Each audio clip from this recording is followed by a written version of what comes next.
मंगलमय जिन राज को वंदो वारंवार, जिन वाणी गुरु को नमो नय रहस्य दातार। धन्य धन्य जिन देव का शादवाद नय चक्र, जिसे साधने से मिटे भविजन का भव चक्र। जिनवर का नय चक्र यह मोह तिमिर करे विनाश, वेद ज्ञान की दिव्य ज्योति में शुद्धात्मा का करे प्रकाश। एक अखंड अभेद त्रिकारी, नायक ध्रुव चैतन्य स्वभाव, परम शुद्ध नय करे प्रकाशित, परम पारिणामिक निज भाव। उभय नयाश्रित शिवपुर पथ पर, सम्यक ज्ञान शूरथ चालक, हे प्रवीण नय चक्र चलाने में गुरु शरणागत पालक। प्रतिपादक परमार्थ तत्व का अतक है सम्यक व्यवहार, किंतु निषेध सुनिश्चय से है वेद ज्ञान का यही प्रकार। द्रव्यार्थिक पर्यार्थिक नहीं कहे यथार्थ पदार्थ स्वभाव, नित्यानित्य अभेद भेदमय एकानेक चिदानंद भाव। शादवादमय जिन वाणी ले नय विरोध का करे शमन, जो अनादि अक्षुण चिदात्म लखे मोह का करे वमन।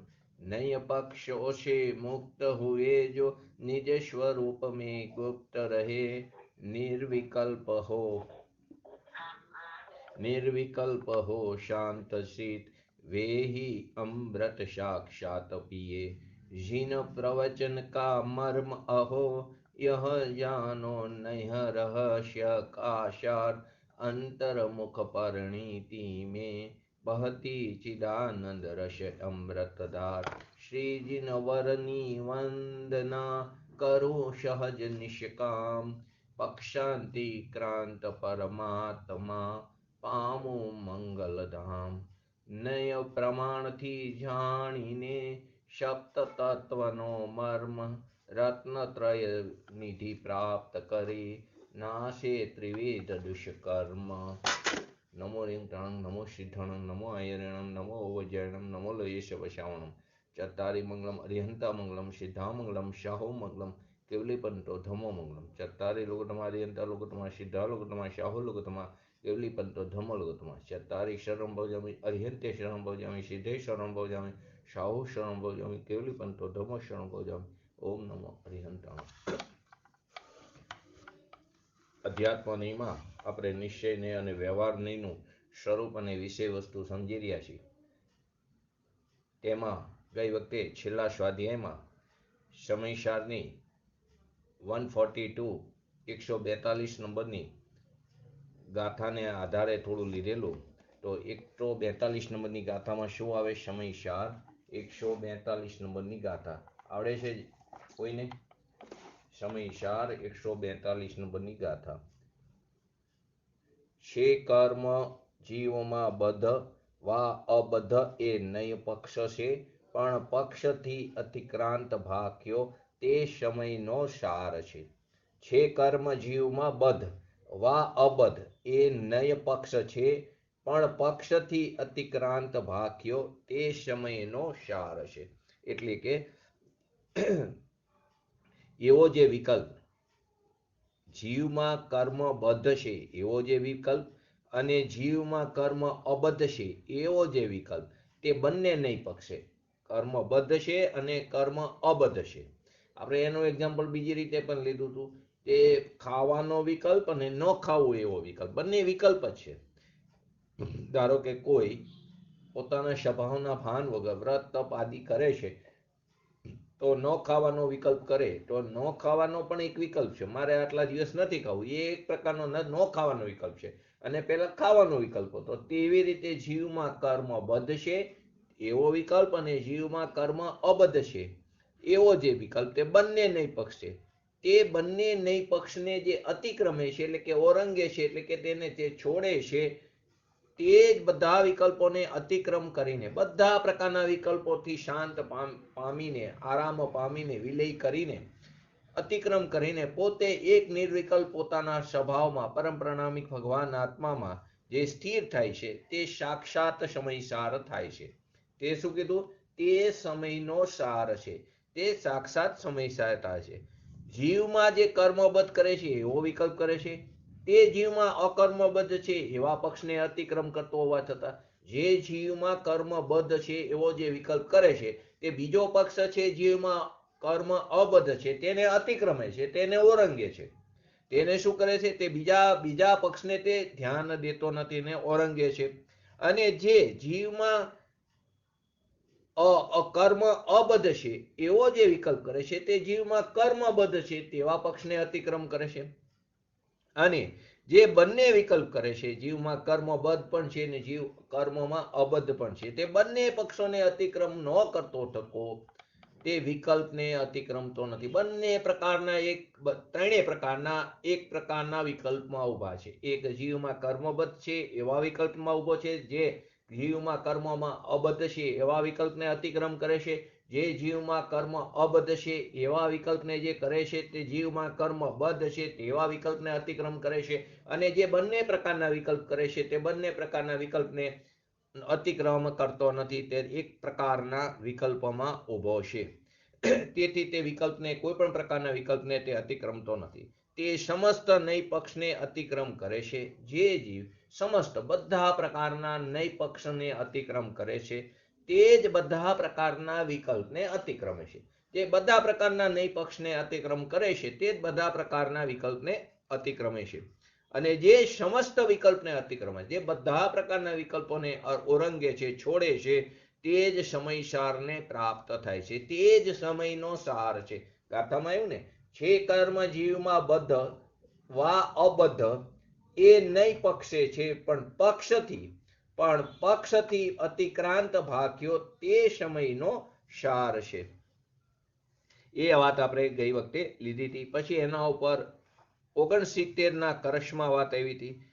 તો કે એ કરશમાં 69 નંબરનો કરશ સમયસારમાં, તો એમાં શું આવ્યું હતું કે જેવો નય પક્ષને છોડીને સદા સ્વરૂપમાં ગુપ્ત થઈને રહે છે, બધા નય પક્ષપતને છોડીને જે સદાય પોતાના સ્વરૂપમાં ગુપ્ત ચમત્કારિક જે પોતાનો પરમ પ્રણામિક ભગવાન આત્મા છે તેની અંદર જે સ્થિર થઈને રહે છે, એટલે કે જેમનું ચિત્ત સમસ્ત પ્રકારના વિકલ્પ જારથી શાંત થઈ ગયું છે, તેઓ સાક્ષાત અમૃતને, એટલે કે સાક્ષાત સમયસારને પ્રાપ્ત કરે છે, સાક્ષાત અમૃતને પીવે છે. જ્યાં સુધી કાંઈ પણ પક્ષપાત વિકલ્પ રહે છે ત્યાં સુધી ચિત્તનો એને ક્ષોભ એટલે કે લોભ મળતો નથી. અને જ્યારે બધા પ્રકારના નયોનો પક્ષપાત દૂર થઈ જાય છે ત્યારે વિતરાગ દશા થઈને સ્વરૂપની શ્રદ્ધા નિર્વિકલ્પ થાય છે. ત્યારે વિતરાગ દશાની પ્રાપ્તિ થાય ત્યારે શ્રદ્ધા નિર્વિકલ્પ થઈ જાય છે, સ્વરૂપમાં ગુપ્ત થઈ જાય છે અને સ્વરૂપની પ્રવૃત્તિ થાય છે. આત્માના અસંખ્ય પ્રદેશે અતિન્દ્રિય સુખની પ્રાપ્તિ થાય છે. તો નય ચક્રમાં શું કીધું છે? નયોનો જે પ્રયોગ છે, નયનો જે આપણે પ્રયોગ કરી રહ્યા છીએ તે પ્રયોગ વિકલ્પાત્મક જે ભૂમિકા છે, સવિકલ્પ દશા છે, તે વિકલ્પાત્મક ભૂમિકામાં તત્વનો નિર્ણય કરવામાં વપરાય છે. શું નય ચક્રમાં શું કીધું છે? નયોનો જે પ્રયોગ છે તે વિકલ્પાત્મક ભૂમિકામાં એટલે કે સવિકલ્પ દશામાં તત્વનો નિર્ણય કરવા માટે થાય છે. આત્માના આરાધનાના સમયે, આત્માનુભૂતિના સમયે નયનો વિકલ્પ એટલે કે નયનો પ્રયોગ રહેતો નથી. આત્મા આરાધનાના સમયે નયોનો પ્રયોગ રહેતો નથી. અનુભવના સમયે તો નય સંબંધી બધા પ્રકારના વિકલ્પ ત્યાં વિરામ પામે છે. તેના ઉપર આગળ આપણે લીધું હતું કે તત્વ સમજવાના સમયે, જ્યારે તત્વ નિર્ણય કરવાનો હોય, તત્વ સમજવાના સમયે જ આત્મા નિશ્ચય વ્યવહાર નહીં વડે જાણવામાં આવે છે. જ્યારે તત્વનો નિર્ણય કરવાનો હોય છે, તત્વને સમજવું છે, તે સમયે આત્મા યુક્તિ માર્ગથી એટલે કે નિશ્ચય વ્યવહારથી સમજવામાં આવે છે. પરંતુ આત્માના આરાધનાના સમયે વિકલ્પ રહેતો નથી. કેમ કે તે સમયે તો આત્મા કેવો હોય છે? પ્રત્યક્ષ જ હોય છે. નય પક્ષાતીત આત્મા જ પ્રત્યક્ષ અનુભૂતિ હોય છે, નહીતર પરોક્ષાનુભૂતિ હોય છે. શું અહીં એક વસ્તુને ખાસ સમજવાની જરૂર છે કે નિશ્ચય નહીંનો પક્ષ છોડાયો છે. નિશ્ચય નહીંનો પક્ષ છોડાયો છે એટલે કે તેનો વિકલ્પ છોડાયો છે, પણ નિશ્ચય નહીંના વિષયભૂત અર્થને છોડાયો નથી. આત્મા આરાધનાના સમયે નિશ્ચય નહીંનો પક્ષ એટલે કે વિકલ્પ છોડાયો છે. નિશ્ચય નહીંનો વિષયભૂત અર્થ પોતાનો ભગવાન આત્મા તે જેને છોડવાની વાત નથી. આત્મા આરાધનાના સમયે વ્યવહાર નહીંનો પક્ષ પણ છોડવાનો અને વ્યવહાર નહીંના જે વિષયભૂત અર્થ સંયોગ અથવા સંયોગી ભાવો તેને પણ છોડવાના વાત છે. વ્યવહાર નહીંનો વિષય સંયોગો અને સંયોગી ભાવો છે તે પણ છૂટે છે અને વ્યવહાર નહીંનો પક્ષ પણ છૂટે છે. અને આત્મા આરાધનાના સમયે નિશ્ચય નહીંનો પક્ષ છૂટે છે, પણ નિશ્ચય નહીંનો વિષયભૂત અર્થ છૂટતો નથી. નિશ્ચય નહીંનો માત્ર પક્ષ એટલે કે વિકલ્પને છોડવાનો છે, પરંતુ તેના વિષયભૂત અર્થને ત્યાં ગ્રહણ કરવાનો છે. તે જ આદરવા લાયક છે, સ્વીકાર કરવા લાયક છે, આશ્રય કરવા યોગ્ય ઉપાધિ તત્વ છે. માટે નિશ્ચય નહીંના વિષયભૂત અર્થને ગ્રહણ કરવામાં બાધક જાણીને નિશ્ચય નહીંના વિષયભૂત અર્થને ગ્રહણ કરવામાં જે બાધક છે વિકલ્પ નિશ્ચય નહીંનો, તે વિકલ્પને ત્યાં છોડાયો છે. છેલ્લે વાત કરી હતી આપણે કે શુદ્ધ નહીંનો શબ્દનો પ્રયોગ, જે શુદ્ધ નહીં શબ્દનો જે પ્રયોગ છે તે નિશ્ચય નહીંના વિકલ્પના અર્થમાં પણ થાય છે. શુદ્ધ નહીં શબ્દનો અર્થ વિષયભૂત નિશ્ચય નહીંના વિકલ્પના અર્થમાં પણ થાય. નિશ્ચય નહીંના વિકલ્પમાં નિશ્ચય નહીંને પણ શુદ્ધ નિશ્ચય નહીં કીધું છે એટલે કે એના વિકલ્પના અર્થમાં પણ થાય છે અને તેના વિષયભૂત અર્થના વિષયમાં પણ શુદ્ધ નહીંનો પ્રયોગ થાય છે. શુદ્ધ નહીંના શબ્દનો પ્રયોગ બે જગ્યાએ થયો. એક નિશ્ચય નહીંના વિકલ્પના અર્થમાં, નિશ્ચય નહીંનો જે વિકલ્પ છે તે વિકલ્પના અર્થમાં પણ શુદ્ધ નહીંનો પ્રયોગ થાય છે અને તેનો વિષયભૂત જે અર્થ છે ત્યાં પણ એના વિષયમાં પણ શુદ્ધ નહીંનો પ્રયોગ થાય છે. એટલે જ્યાં નિશ્ચય નહીંનો પક્ષ છોડવાની વાત આવે, જ્યાં શુદ્ધ નહીંનો છોડવાની વાત આવે, જ્યાં નિશ્ચય નહીંનો પક્ષ એટલે કે વિકલ્પ છોડવાની વાત કહેવામાં આવી હોય, ત્યાં એમ સમજવું કે તેનો વિકલ્પને છોડવા માટેની વાત છે. ત્યાં શું સમજવું? તેના વિકલ્પને છોડવાની વાત છે. જ્યાં નિશ્ચય નહીંનો પક્ષ છોડવાની વાત છે, જ્યાં શુદ્ધ નહીંનો પક્ષ છોડવાની વાત છે, ત્યાં નિશ્ચયની સંબંધીના વિકલ્પને છોડવાની વાત છે. અને જ્યાં શુદ્ધ નહીંને ગ્રહણ કરવાની વાત કરી, બે જગ્યાએ પ્રયોગ થયો ને, તો કે શુદ્ધ નહીંને જ્યાં ગ્રહણ કરવાની વાત કરી છે ત્યાં એમ સમજવું કે શુદ્ધ નહીંના વિષયભૂત અર્થની એટલે કે નિશ્ચય નહીંના વિષયભૂત અર્થને ગ્રહણ કરવાનું કીધું છે. એટલે કે શુદ્ધ નહીંને છોડવાની વાત કરી ત્યારે એમ સમજવું કે નિશ્ચયની સંબંધી વિકલ્પ છોડવાની વાત કરી છે. અને જ્યાં શુદ્ધ નહીંને ગ્રહણ કરવાની વાત કરી ત્યાં નિશ્ચય નહીંનો વિષયભૂત અર્થ છે તેને ગ્રહણ કરવાનું કહેવામાં આવ્યું છે. અને તેના માટે સમયસર 122 શ્લોકની અંદર ત્યાં શ્લોકમાં કીધું છે ઈદમે માત્ર તાત્પર્ય હેય શુદ્ધ નયો નહિ નાસ્તિ બંધ સ્તદ તદ ગાતમ્યા ગાદ બંધ એવહિ. એટલે શું કીધું અહીંયા કે આનું તાત્પર્ય શું થયું કે શુદ્ધ નહીં તે ત્યાગવા યોગ્ય નથી. શુદ્ધ નહીં તે ત્યાગવા યોગ્ય નથી. અહીં ક્યાં શુદ્ધ નહીં ની અપેક્ષાએ કીધું? શુદ્ધ નહીં બે જગ્યાએ વપરાણું, એક નિશ્ચયની સંબંધીના વિકલ્પમાં અને એક નિશ્ચયનીના વિષયભૂત અર્થ માટે. તો આ પહેલું વાક્ય શું આવ્યું? શુદ્ધ નહીં ત્યાગવા યોગ્ય નથી. તો એ શુદ્ધ નહીં કયા અર્થમાં વપરાણું છે? બોલો.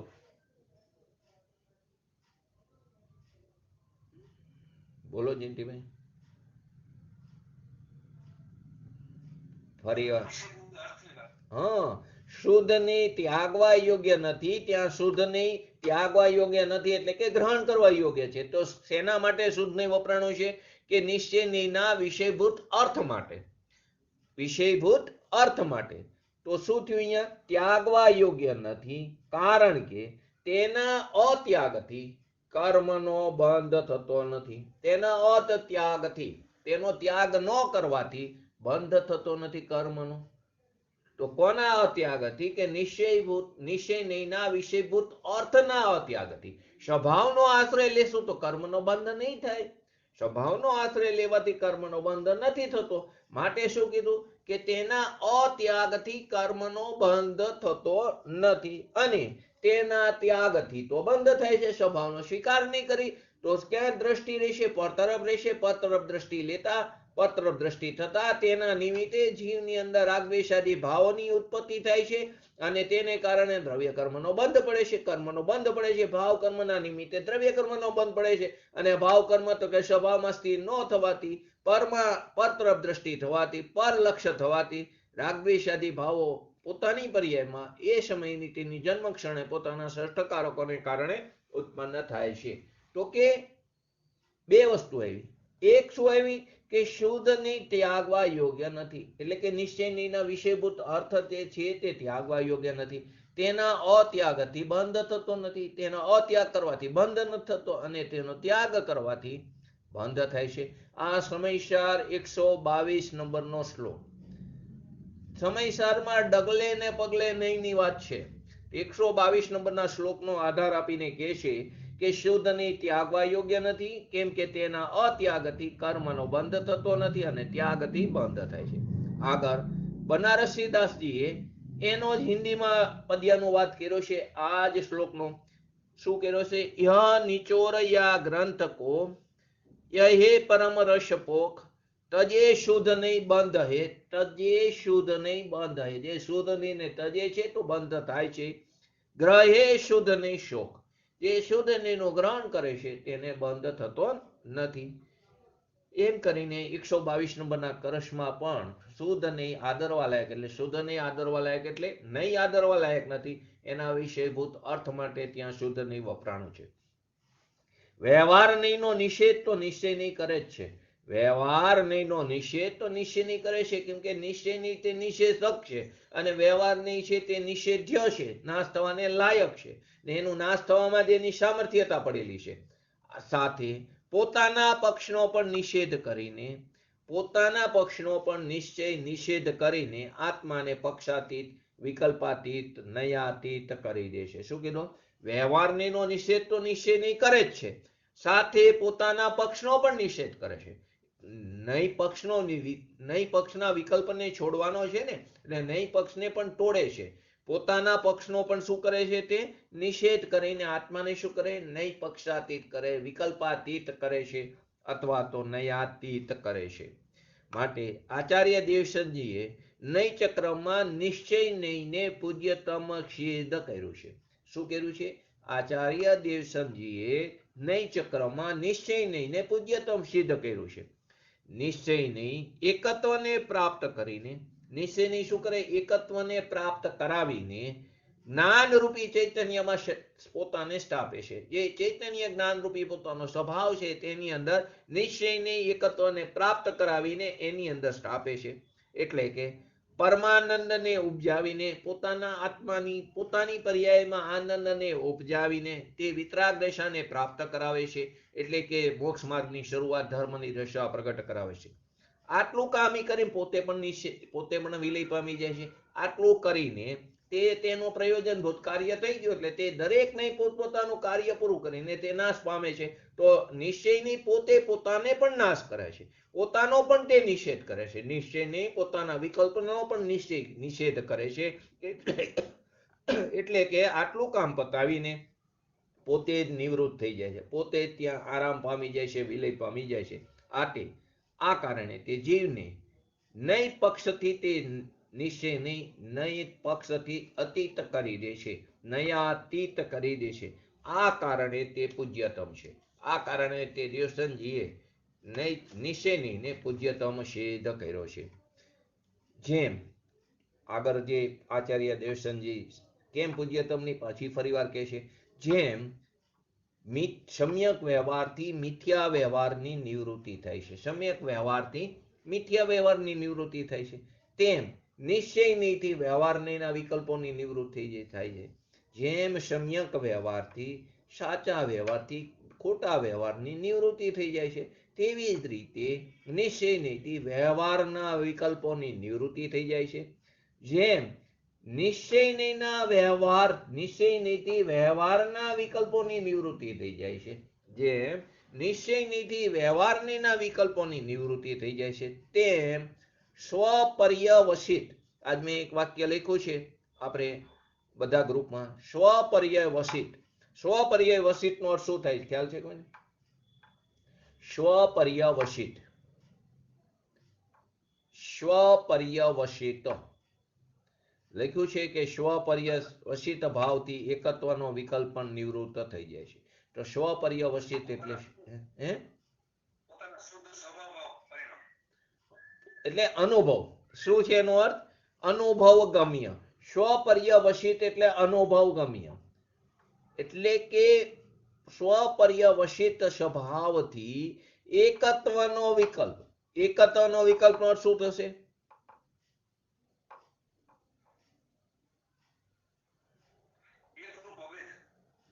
હા, બરાબર છે. નિશ્ચયનીથી આત્મા એક છે, નિશ્ચયનીથી આત્મા શુદ્ધ છે. એમ નિશ્ચયની સંબંધી વિકલ્પ. એમ નિશ્ચયની સંબંધી વિકલ્પ. શું કીધું? બે વાત એવી. સ્વપર્યવસિત એટલે કે અનુભવ ગમ્યથી, એટલે કે એવા સ્વભાવથી. એકત્વનો વિકલ્પ એટલે નિશ્ચયનીથી આત્મા એક છે, શુદ્ધ છે. નિશ્ચયનીથી આત્મા એક છે, શુદ્ધ છે. એમ નિશ્ચયની સંબંધી વિકલ્પ પણ નિવૃત્ત થઈ જાય છે. જેવી રીતે નિશ્ચયનીથી વ્યવહારની વિકલ્પોની નિવૃત્તિ થાય છે, તેમ સ્વપર્યવસિત સ્વભાવથી એકત્વનો વિકલ્પ પણ નિવૃત્ત થઈ જાય છે. આમ જીવનો સ્વપર્યત સ્વભાવ જીવનો સ્વપર્યવસિત સ્વભાવ જ નૈ પક્ષાતીત છે. જીવનો અનુભવ ગમ્ય સ્વભાવ નૈ પક્ષાતીત છે. એટલે આત્મા આરાધનાનો કાળ, નિર્વિકલ્પ દશા, એવો જે પોતાનો જે સ્વભાવ છે તે કેવો છે? નૈ પક્ષાતીત છે.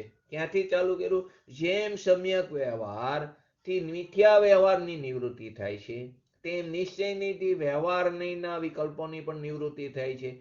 તેમ સ્વપર્યત વસિત ભાવથી એકત્વનો વિકલ્પ પણ નિવૃત્ત થઈ જાય છે. આમ જીવનો સ્વપર્યત વસિત સ્વભાવ જ કેવો છે? નૈ પક્ષાતીત છે.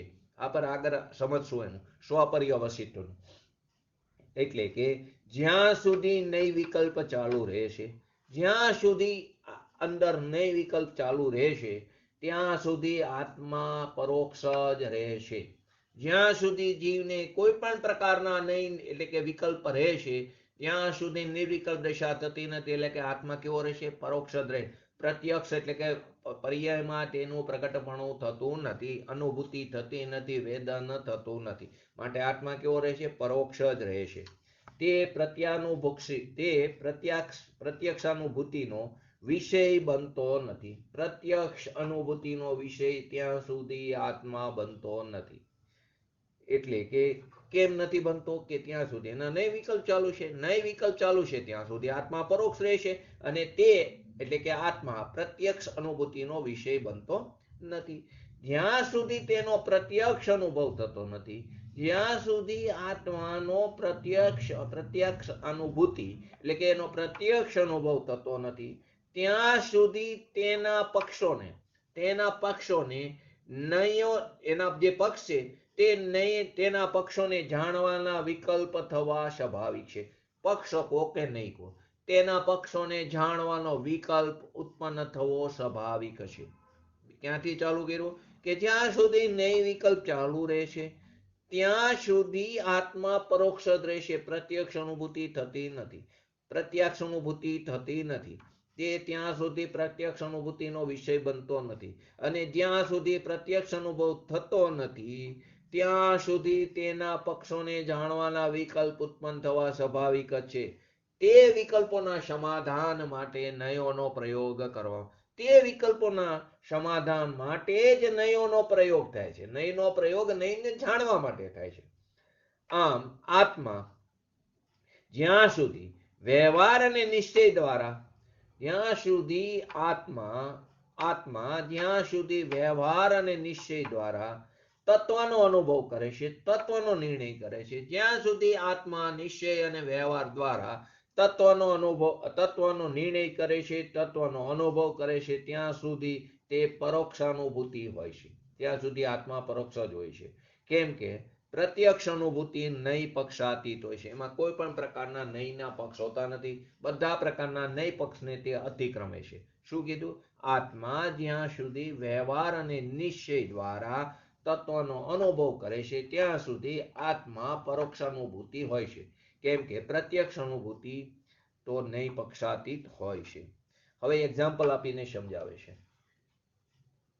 કોઈ દેવદત્ત નામનો માણસ છે, તે ઘોડાનો બહુ મોટો વેપારી છે, એની પાસે ઘણા બધા ઘોડા છે. તે રાજા પાસે પહેલા ન જોયેલા, રાજાએ પણ પહેલા ન જોયેલા હોય એવા પરોક્ષ ઘોડા વિશે ચર્ચા કરે છે. ઘોડા લઈને નથી આવતો, એની પાસે ઘણા બધા ઘોડા છે. તે રાજા પાસે આવીને ઘોડાની ચર્ચા કરે છે. રાજાએ જોયેલા નથી એવા, એટલે કે અત્યારે રાજાને દેખાતા નથી, પણ એની સાથે ચર્ચા કરે છે. એટલે કે ન જોયેલા ઘોડાઓની પરોક્ષ રીતે તે ચર્ચા કરે છે. ત્યારે તે રાજાને ખૂબ જ આતુરતા પ્રગટ થાય છે. ખૂબ જ એને જાણવાની ઉત્કંઠા જાગે છે કે ઘોડા કેવા પ્રકારના છે, ઘોડો લાલ છે, સફેદ છે, કેવા ઊંચો છે, કદાવર છે, કઈ જાતિનો છે, કઈ નસલનો છે. તો રાજાને તે ખૂબ જ આતુરતાથી તેઓ કેવા છે, નાના છે, મોટા છે, તેનો રંગ શું છે, એના અનેક ધર્મો, ઘોડાના અનેક ધર્મ એટલે એના ગુણો ની બાબતમાં વારંવાર વિકલ્પ કરીને તે પ્રશ્ન પૂછે છે. કોને? દેવદત્તને. રાજા, કેમ કે એને પ્રત્યક્ષ નથી, પરોક્ષ રીતે અત્યારે એની યાર ચર્ચા કરી છે, એને પરોક્ષ ઘોડાઓ વિશે રાજા સાથે ચર્ચા કરે. રાજા ખૂબ જ આતુરતાથી એને બધા પ્રશ્નો પૂછે. ઘોડો કેવો છે, મોટો છે, નાનો છે, લાલ છે, કારો છે, સફેદ છે, એની કઈ નસલ છે, એટલી આતુરતા પૂર્વક તેને બધા પ્રશ્નો કરે છે. વારંવાર વિકલ્પ કરીને એને પ્રશ્નો પૂછે છે.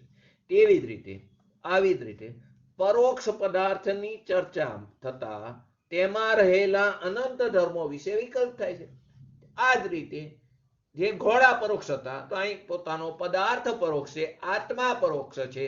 તો ત્યારે પરોક્ષ થતા આત્મા તેમાં રહેલા જે અનંત ધર્મ છે, અનંત ગુણો છે, એના વિશે વિકલ્પ થાય છે. સ્વાભાવિક વિકલ્પ ઉત્પન્ન થાય. આપણે ઘોડા જોયા નહોતા રાજાએ ત્યાં સુધી, અને વિકલ્પ થયા રે કે પરોક્ષ રીતે ચર્ચા થઈ. તો આપણને પણ કોઈ આવીને એમ કે કોઈ પ્લેસનું એ ખૂબ જ સારું જાત્રાનું સ્થાન છે, આવી પ્રતિમાજી છે, આ છે, તો આપણે એને કેટલા પ્રશ્નો કરી છે કે આ કારની પ્રતિમાજી છે, પ્રતિમાજી કયા કયા, કોણ મૂળ નાયક છે, એ જાત્રામાં આગળ પાછળ જવા માટે કેવી રીતે જવાય, ત્યાં રહેવાની સગવડ છે કે નહીં, જમવાની સગવડ છે કે નહીં, ત્યાં રહી તો મજા આવે એવું છે, કેટલા બધા પ્રશ્નો પૂછી લે છે. તો કે જ્યાં સુધી આત્મા પરોક્ષ રહે છે ત્યાં સુધી તેના જે ગુણો જે છે, અનંત ધર્મ વિશે વિકલ્પ ઉત્પન્ન થવો સ્વાભાવિક છે. પરંતુ જ્યારે તે ઘોડાઓ જેની ચર્ચા રાજાએ દેવદત્ત પાસે સાંભળી હતી, તે રાજાની સામે હાજર થયા. જે ઘોડાની ચર્ચા દેવદત્તે પરોક્ષ રીતે રાજા સાથે કરી હતી, એ ઘોડાઓ જેવા રાજા પાસે હાજર થઈ ગયા ત્યારે બધું એને પ્રત્યક્ષ સ્પષ્ટ જણાઈ ગયું. ત્યારે રાજાને બધા ઘોડા વિશેનું પ્રત્યક્ષ કેવા છે, નાનો હોય, મોટો હોય, કયા કલરનો છે, કઈ નસલનો છે, તે પ્રત્યક્ષ જણાઈ જતા. એના જે વિકલ્પ જે ઉત્પન્ન થતા હતા, એક પછી એક વિકલ્પો શાંત થઈ ગયા. આત્મા પ્રત્યક્ષ થઈ જતા એની અંદર રહેલા અનંત ધર્મો વિશે જે વિકલ્પ ઉત્પન્ન થતા હતા, તે બધા વિકલ્પો શાંત પામી જાય છે. તે ઘોડાઓ જેવા હાજર થયા, જેના વિશે દેવદત્તે રાજા પાસે પરોક્ષ રીતે ચર્ચા કરી હતી, ત્યારે રાજાને ઘણા બધા વિકલ્પ થયા. પરંતુ જેવા ઘોડા હાજર થયા ત્યારે બધા પ્રકારના વિકલ્પો ત્યાં એને શાંત થઈ જાય છે. એવી રીતે આત્મા અનુભવમાં પ્રત્યક્ષ જ્યારે આવી જાય છે ત્યારે બધા પ્રકારના નૈરૂપી વિકલ્પો શાંત પામી જાય છે, આરામ પામી જાય છે, વિલય પામી જાય છે. એ રીતે પામી જવું સ્વાભાવિક છે, સહજસિદ્ધ છે. કેમ કે પ્રત્યક્ષ અનુભૂતિ નહીં પક્ષાતીત એટલે વિકલ્પાતીત છે. આ થઈ જ જાય. કેમ કે પ્રત્યક્ષ જે અનુભૂતિ છે તે હંમેશા નહીં પક્ષાતીત હોય, લૌકિક હોય કે ધાર્મિક હોય, નહીં પક્ષાતીત. કેમ કે પ્રત્યક્ષ અનુભૂતિ નહીં પક્ષાતીત અને વિકલ્પાતીત હોય છે, અથવા તો નયાતીત હોય છે. હવે એક પ્રશ્ન થયો કે જો પ્રત્યક્ષ અનુભૂતિ નહીં પક્ષાતીત છે, પ્રત્યક્ષ અનુભૂતિ નહીં પક્ષાતીત છે, સુખી થવા માટે પ્રત્યક્ષ અનુભૂતિ જ ઉપાધિ છે. ફરી વાર સમજો, પ્રત્યક્ષ અનુભૂતિ તે નહીં પક્ષાતીત છે, વિકલ્પાતીત કો કે નયાતીત કો. હવે સુખી થવા માટે તો પ્રત્યક્ષ અનુભૂતિ જ એક ઉપાધિ છે, એ જ એક આશ્રય કરવા યોગ્ય છે. તો વિકલ્પ ઝારમાં ગોચવવાથી તો કોઈ લાભ નહીં. વિકલ્પ ઝારમાં ઉલઝન કરવાથી કોઈ પણ પ્રકારનો આપણને લાભ થતો નથી. એનાથી રાગ ઉત્પન્ન થાય છે, એનાથી વિભાવ ભાવ ઉત્પન્ન થાય છે, તેને કારણે સંસારનું પરિભ્રમણ ચાલુ રહેશે. પ્રત્યક્ષ અનુભૂતિ જે છે તે નહીં પક્ષાતીત છે અને તે જ સુખી થવા માટે કારણભૂત છે. અને વિકલ્પ જાળમાં અટકાવવું, એમાં ઉલઝન કરવી, તે આપણા માટે દુઃખનું કારણ છે, તેનાથી કોઈ લાભ નથી.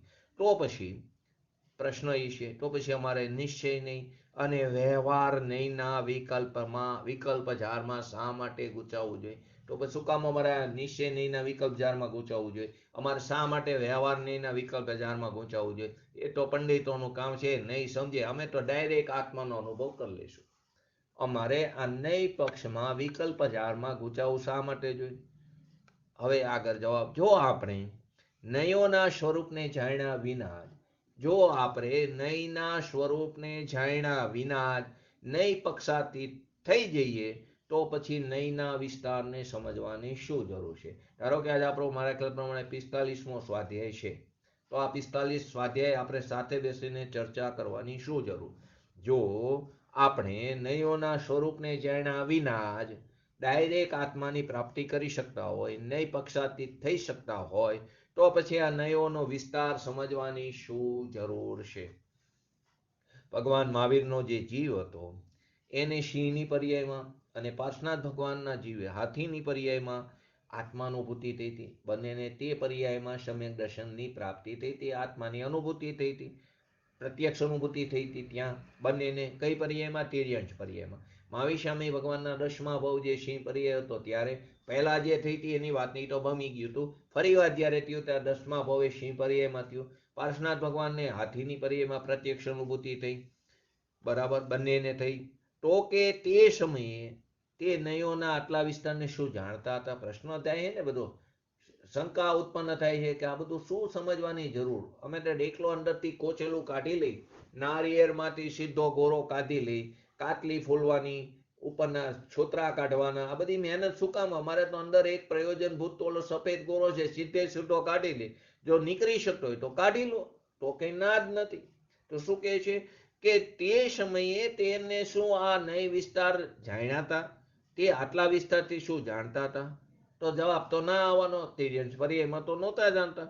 તો પછી અમને તમે શા માટે આ વિસ્તારમાં આચાર્યને પ્રશ્ન કરે છે, શિષ્ય શા માટે તમે અમને અંદર ઉલઝનમાં નાખો છો, સપડાવવા માંગો છો?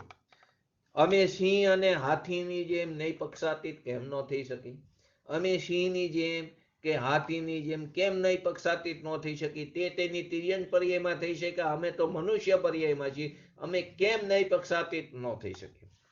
અથવા તો તુષ માત ઘોષંતો, શું? તુષ માસ ઘોષંતો વાળા શ્રીભૂત મુનિરાજની જેમ આપણે આપણા ચરમ લક્ષ્ય જે પોતાનો આત્મા છે તેની કેમ પ્રાપ્તિ ન કરી શકી? એમને ક્યાં નય પક્ષને જાણતા હતા?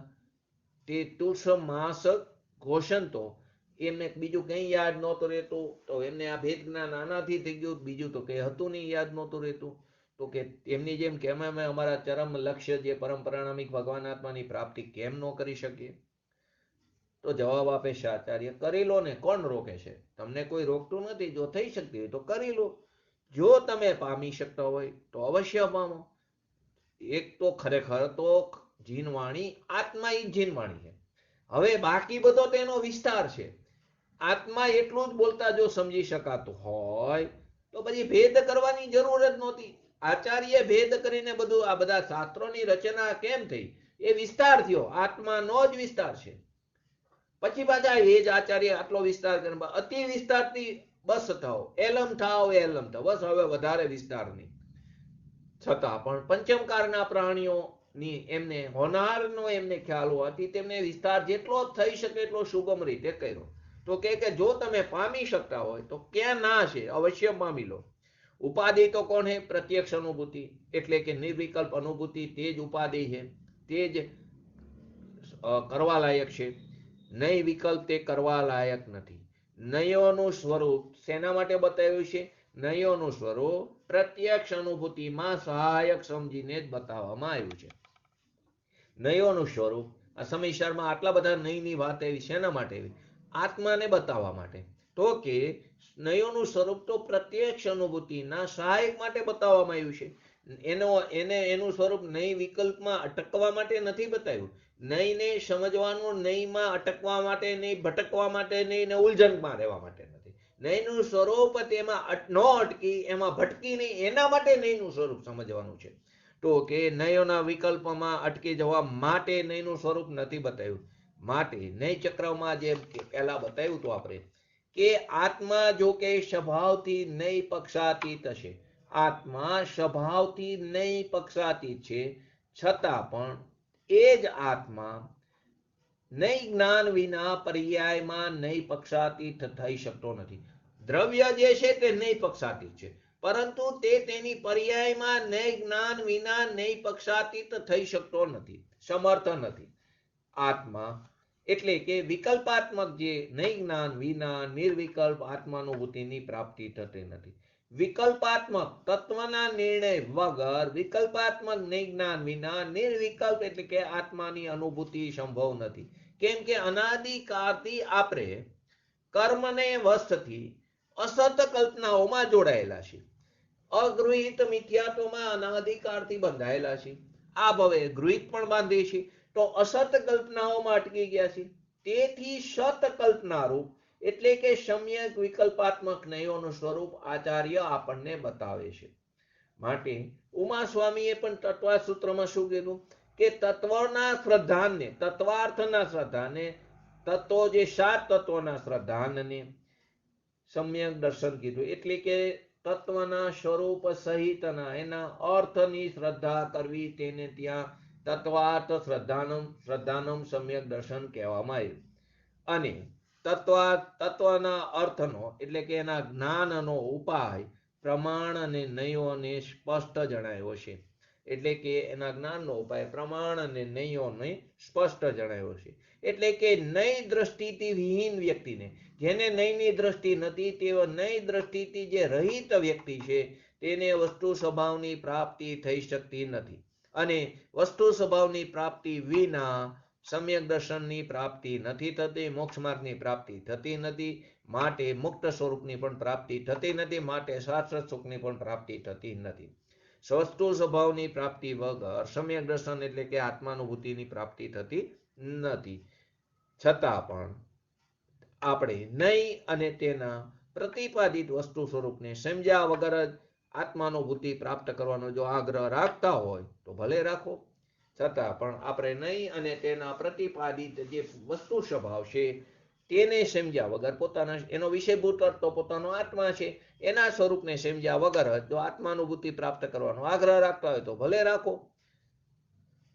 નયોના વિસ્તારથી જાણવા ન માંગતા હોય તો પણ તેનું સામાન્ય રૂપથી તો સમ્યક જ્ઞાન કરવું જ પડશે. ભલે વિસ્તારમાં ન જાઓ, પણ સામાન્ય રીતથી એનું સમ્યક જ્ઞાન કરવું પડશે. આપણે સિંહ અને હાથીની પર્યાયની વાત કરીએ તો સિંહ અને હાથીની પર્યાયમાં તો 7 તત્વોની પણ એમને ખબર નથી, એના નામ પણ આવડતા નથી. 6 દ્રવ્યના પણ નામ આવડતા નથી. 5 સમવાયના પણ નામ આવડતા નથી. 5 અસાધારણ ભાવના પણ આવડતા નથી. 4 અભાવના સિદ્ધાંતોની પણ ખબર નથી. દ્રવ્ય ગુણ પર્યાય વગેરે નામો પણ એમને ક્યારે સાંભળ્યા નથી. તો પછી આપણે શું કામ શીખી છીએ?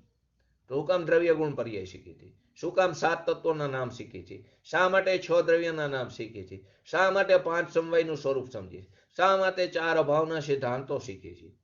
આ નામો જાણ્યા વગર એમને આત્માનુભવ પ્રાપ્ત કરી શકો તેમ તો આપણે પણ કરી શકીએ. જેમ તેમને 7 તત્વાદીનું જ્ઞાન કર્યું તેમ જેમ તમે 7 તત્વાદીનું જ્ઞાન કર્યું તેમ પ્રમાણ અને નૈયાદિકનું જ્ઞાન પણ કરવું જોઈએ. જેવી રીતે તમે 7 તત્વોનું જ્ઞાન કર્યું તેવી રીતે પ્રમાણ અને નયનું પણ જ્ઞાન કરવું જોઈએ. તેની જેમ આ પણ ઉપયોગી છે. જેમ 7 તત્વોનું જ્ઞાન ઉપયોગી છે, તેમ પ્રમાણ અને નયનું જ્ઞાન પણ ઉપયોગી છે. સિંહ અને હાથીની પર્યાયમાં તો તેમને 7 તત્વ આદિ અથવા તેના નામ આદિનું જ્ઞાન ન હોવા છતાં પણ ત્યાં તેને ભાવ ભાષણ હતું. શું હતું? મૂળ તો શું છે? ભાવ ઉપર આધાર છે. ત્યાં તેમને ભાવ ભાષણ હતું. ભલે એમને ખ્યાલ નહોતો. ધારો કે સિંહ પર્યાયમાં જ્યારે તે માંસનું સેવન કરતા હતા ત્યારે ઉપરથી 2 મુનિરાજ આવીને એમને ઉપદેશ દે છે તો ત્યારે તે ન તો મુનિરાજ એ સિંહની ભાષા બોલી શકતા હતા, સિંહને ભાષા, સિંહ જે કે એનો જવાબ ઈ સમજી શકતા હતા, સિંહ નો તો મુનિરાજની ભાષા સમજી શકતા હતા. તેના ઉપર આવેલું તો કે ભાવ ભાષણથી પકડી શક્યું, સિંહે ભાવ ભાષણથી પકડી લીધું મુનિરાજને કહેવાની બાબત. તો કે તે ભાવ ભાષણ અગત્યનું છે, અને ભાવ ભાષણ થતા એને ખબર નથી કે અહિંસાનું વ્રત શું છે, એને પણ 11 પડીમાંની ખબર નથી, એને પણ ખબર નથી મારે માંસનું સેવન ન કરવું જોઈએ, આ માંસ છે એવું પણ એને ખબર નથી. છતાં તે ભાવ ભાષણ થઈ ગયું. તો કે નામ આદિનું જ્ઞાન ન હોવા છતાં પણ ત્યાં ભાવ ભાષણ હતું. તેમ તેઓને નહીં આદિનું એનું નામ આદિનું જ્ઞાન ન હોવા છતાં વ્યવહારની, અનિશ્ચયની, એને આટલા ભેદ, આના આટલા ભેદ, 47 નહીં, આદિના નામનું પણ જ્ઞાન ન હોવા છતાં તેમના વિષયનું ત્યાં ભાવ ભાષણ હતું. સિંહ અને હાથીની પર એમાં તેના વિષયનું ભાવ ભાષણ હતું, નહીતર આત્માનું ભૂતિ સંભવ ન થાત. ભાવ ભાષણ હતું, એ ભાવ ભાષણ હતું માટે એને આત્માનુભૂતિ થઈ. માટે આગળ કીધું ને, આત્મા સ્વભાવથી નહીં પક્ષાતીત છે, છતાં પણ તે આત્મા નહીં જ્ઞાન વિના પર્યાયમાં નહીં પક્ષાતીત થવા માટે સમર્થ નથી. એને નહીંનું નામ નહોતી ખબર, પરંતુ ભાવ ભાષણ હતું. જો ભાવ ભાષણ ન હોત તો પણ તેમને તે પ્રાપ્ત ન થઈ શકે. તત્વાર્થ આદિનું ભાવ ભાષણ થાય એ હેતુથી, જેવી રીતે આપણે એના ઊંડા વિસ્તારમાં જઈએ છીએ, તત્વાર્થનું ભાવ ભાષણ થાય એ હેતુથી આપણે દ્રવ્યના વિસ્તારમાં જઈ, ગુણના વિસ્તારમાં જઈ, પર્યાયના વિસ્તારમાં જઈ, તેમ નહીંઓના અને તેના વિષયભૂત અર્થનું એટલે કે તેનું ભાવ ભાષણ થાય એ માટે આપણે સમય કાઢીને આપણી જે બુદ્ધિ જે છે તે અનુસાર તેના વિસ્તારમાં, તેના તથા તેના ઊંડાણમાં જવું જરૂરી છે. તો જ આપણને ઝડપથી પોતાના સ્વરૂપની પ્રાપ્તિ થશે, પોતાની લાયકાત હશે. તો જો આપણે શિવભૂત મુનિરાજની જેમ અંતિમ લક્ષ્યને પામી શકતા હોય, શિવભૂત મુનિરાજની જેમ જો આપણે આપણા અંતિમ લક્ષ્યને પામી શકતા હોય તો જરૂર પામી લો. પણ આપણે પામી શકતા નથી, તેથી આ બધું વિસ્તારથી સમજાવવામાં આવે છે. આપણે શિવભૂત મુનિરાજની જેમ અંતિમ લક્ષ્યને જો પામી શકતા હોય તો જરૂર પામી લેવું જોઈએ, તો પછી આ વિસ્તારમાં જવાની જરૂર જ નથી. વિસ્તારમાં મૂંઝાવા માટે વિસ્તારથી સમજાવવામાં આવતું નથી. વિસ્તારમાં જઈને મૂંઝાવા માટે વિસ્તાર નથી કરવામાં આવતો, વિસ્તારમાં મૂંઝાવા માટે વિસ્તારથી સમજાવવામાં નથી આવતું, પરંતુ જે મૂંઝવણ થાય છે તેને દૂર કરવા માટે વિસ્તારથી આચાર્યજીએ આપણને સમજાવવામાં આવ્યું છે. એના માટે જ આ બધો પ્રયાસ છે. આ પ્રયત્ન કેવળ એમનો જ નહીં, જીનવાણીમાં પણ આ પ્રયોગ કરવામાં આવ્યો. જીનવાણીમાં પણ શું કામ નયોની આટલી બધી વાત કરી કે નઈ ચક્રમાં તકલીફ ન પડે, એમાં મૂંઝાઈ ન જાય, માટે ત્યાં વિસ્તારથી સમજાવવામાં આવ્યું છે. રાજમાર્ગ તો આ છે કે નિશ્ચય વ્યવહારના સ્વરૂપને સમજીને, વ્યવહારની અને એનો વિષય, રાજમાર્ગ શું કીધું? નિશ્ચય અને વ્યવહારના સ્વરૂપને સમજીને, વ્યવહાર નહીં અને એનો વિષય છોડીને, નિશ્ચય નહીંના વિકલ્પને તોડીને, પરંતુ નિશ્ચય નહીંના વિષયભૂત અર્થને છોડવાની વાત નથી, તો નિશ્ચય નહીંના વિકલ્પને તોડીને, નિશ્ચય નહીંનો વિષયભૂત જે અર્થ છે તેનો આશ્રય કરીને, એનો આદર કરીને, સત્કાર કરીને, નહીં પક્ષાતીત વિકલ્પાતીત આત્માનુભૂતિને પામવું. રાજમાર્ગ એ છે, બાકી બધો અપવાદ માર્ગ છે. રાજમાર્ગ શું કીધો? કે નિશ્ચય વ્યવહારના સ્વરૂપને સમજીને, વ્યવહાર નહીં નો પક્ષ અને વ્યવહાર નહીંના વિષય બંનેને છોડીને, નિશ્ચય નહીંના પક્ષને છોડીને, નિશ્ચય નહીંનો વિષયભૂત અર્થ જે પોતાનો આત્મા છે તેનો આશ્રય કરીને, નહીં પક્ષાતીત વિકલ્પાતીત નયાતીત થઈને પોતાના આત્માની અનુભૂતિને પામો. માટે આ પ્રયોજનથી નિશ્ચય અને વ્યવહારનું આપણે વસ્તુ સ્વરૂપ સમજીએ છીએ. આપણે આપણા 45 સ્વાધ્યાયમાં નહીં અને નિશ્ચય અને વ્યવહાર એ બેના ઘણા બધા અર્થ આપણે સમજ્યા. હવે જે આગળ મેં વાત કરી તે એક આજના સ્વાધ્યાયમાં લઈને આવતીકાલથી આપણે આગમ નહીંમાં જશું, દ્રવ્યાર્થિક નહીં અને પર્યાર્થિક નહીં. જે વાત હતી એક મેં વાક્ય બોલ્યો એનું આપણે થોડી વિગતમાં જઈ. સ્વપર્યવસિત ભાવથી એકત્વનો વિકલ્પ પણ નિવૃત્ત થઈ જાય. શું કીધું? સ્વપર્યય વસિત ભાવથી પણ એકત્વનો વિકલ્પ પણ નિવૃત્ત થઈ જાય છે. આમ જીવનો સ્વપર્યવસિત જે સ્વભાવ છે તે જ નહીં પક્ષાતીત છે. એની અંદર આપણે વિગતમાં જે શું કીધું, સ્વપર્યવસિત એટલે અનુભવ ગમ્ય. તો જીવનો સ્વપર્યવસિત સ્વભાવ કેવો છે? જીવનો સ્વપર્યવસિત, નવો શબ્દ સાંભળો તો સ્વપર્યવસિત સ્વભાવ કેવો છે? તો તે કેવો છે? સહજ પરમ પરિણામી જ્ઞાયક ભાવ. જે પોતાનો સહજ પરમ પરિણામિક જ્ઞાયક જે સ્વભાવ છે તે સ્વપર્યવસિત સ્વભાવ છે. ક્ષાયોક્ષમી જ્ઞાનની નિવૃત્તિ, જે ક્ષાયોક્ષમી જ્ઞાન છે તેની નિવૃત્તિ અને ક્ષાયિક જ્ઞાનની પ્રવૃત્તિ. ક્ષાયોક્ષમી જ્ઞાનની નિવૃત્તિ અને ક્ષાયિક જ્ઞાનની પ્રવૃત્તિ આ બંનેમાં અસાધારણ છે. આ બંનેમાં તે અસાધારણ, ક્ષાયોક્ષમી જ્ઞાનની નિવૃત્તિ અને ક્ષાયિક જ્ઞાનની પ્રવૃત્તિ. કારણ કે તે બંને, આ બંને ક્ષાયોક્ષમી જ્ઞાન અને ક્ષાયિક જ્ઞાન બંને સ્વભાવ કારણો દ્વારા ઉત્પન્ન થઈને પ્રગટ થાય છે. બંને કોઈને કોઈ કારણ દ્વારા ઉત્પન્ન થાય છે, એટલે કે પ્રગટ થાય, બંને પર્યાય છે. ક્ષાયોક્ષમી જ્ઞાન અનાદિ હોવા છતાં પણ, અનાદિથી છે ક્ષાયોક્ષમી જ્ઞાન, પણ તે સીમિત છે.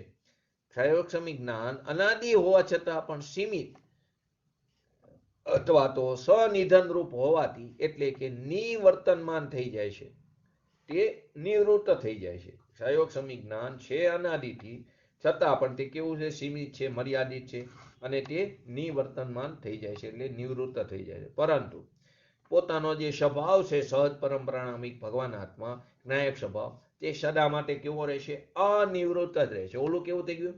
નિવૃત્ત થઈ ગયું. એને શું કીધું? નિવૃત્તમાન. એટલે કે જે કોને? ક્ષાયોક્ષમી જ્ઞાન અનાદિનું છે, છતાં પણ તે કેવું છે? મર્યાદા વાળું, સીમિત છે.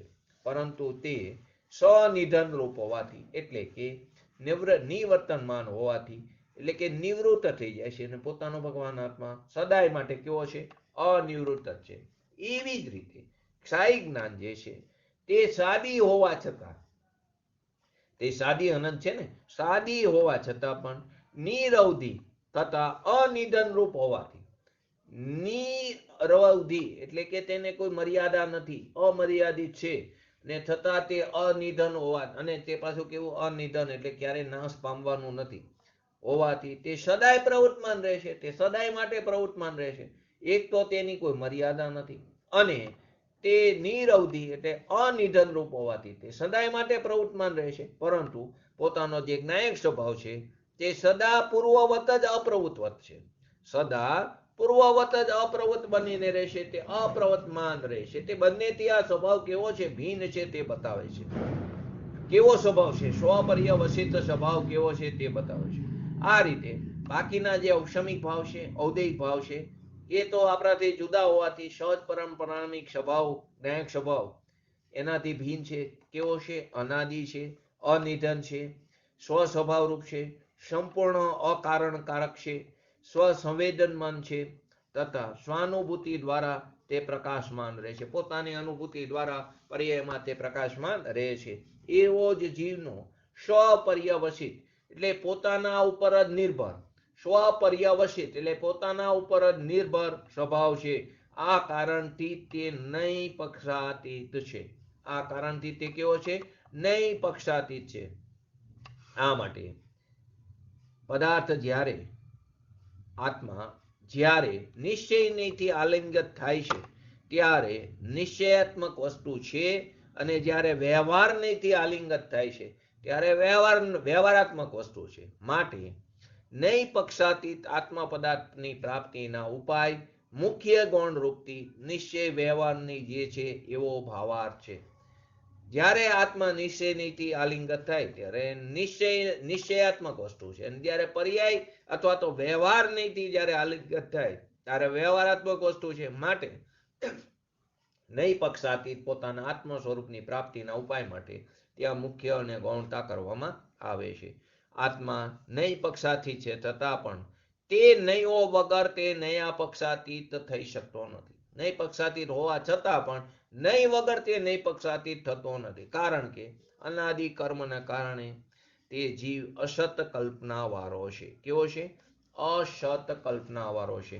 અસત કલ્પના અને એક સત કલ્પના એની આપણે આગળ પણ વાત કરી હતી. ત્યારે આપણે પહેલી જ વાર સ્વાધ્યાય સ્ટાર્ટ કર્યો ત્યારે પણ અસત કલ્પના અને સત કલ્પનાની વાત કરી હતી.